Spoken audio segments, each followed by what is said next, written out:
Kwa hiyo tunawaheshimu Simba, lakini hatuwahofii, hatuwaogopi. Ni timu ya kawaida tu kama timu nyingine.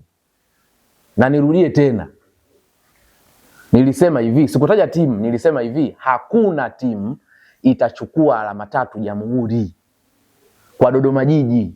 Hao wengine wanatuharibia tu utaratibu wa uwanja wetu. Yaani wanavogawagawa point hivyo. Kafa 3, sijui kafa 2, sijui kafa 1, sijui ni wana nani, kwa sababu kwanza sio uwanja wao. Wameomba tu hifadhi, tunawahifadhi. Ule uwanja ni mali ya Dodoma Jiji Football Club, ni wa kwetu. Ndio maana tulipochukua tuzo ya uwanja bora, pale juu ameandika best manager sijui nini pitch, chini pale kuna logo. Umeona logo ya Prison pale? Au logo ya Mtibwa? Kuna logo ya Dodoma Jiji.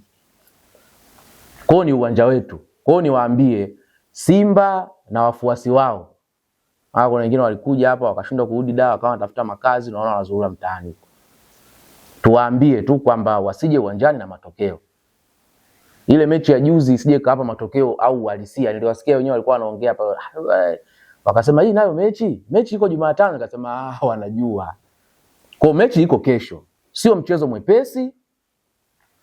Sio mchezo wa kuubeza, lakini sisi pia tuna watu jamani. Mbona mnakuwa kama mfuatilii mpira? Yaani ukiwa unanitajia upande wa wekundu na mimi nakutajia upande wa blue. Unaona kabisa hawa watu, sisi tuna wachezaji pale wakienda Simba wanaanza vizuri kabisa. Yaani kuna watu wanakusugua benchi. Au nikutajie? Nani anamweka benchi William Edgar pale? Nani? Kwa sisi pia tuna wachezaji wazuri ambao tunaweza kubato nao. Ila kuna wachezaji wa Simba kwetu sio wanasugua benchi vizuri kabisa.